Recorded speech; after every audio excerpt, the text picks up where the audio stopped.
5 years ago, Hurricane Andrew laid waste to this town.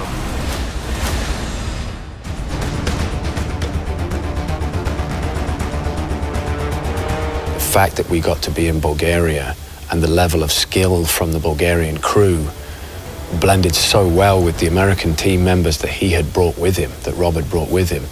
We had a great Sofia crew. I think it's kind of great to be in Bulgaria, to be far away and like really focused, you know?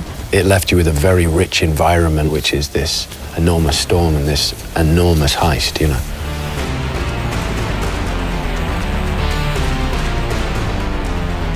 In this story, the love story is actually between the two brothers who are very estranged over an incident of their father's death when they were both young boys.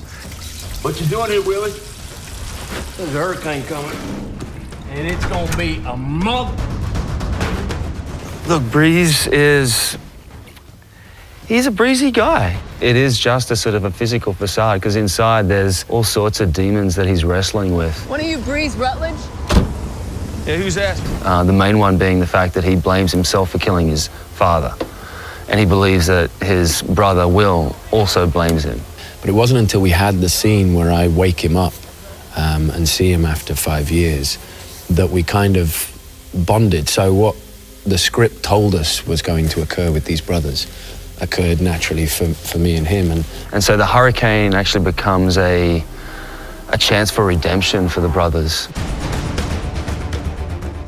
I loved the sense of partnership between the lead characters, and just as a feminist, I just thought, you know, it's not every day you get to play a character who's active and not passive, and, you know, mostly the female characters, especially in action movies, are like, please don't go do that dangerous thing.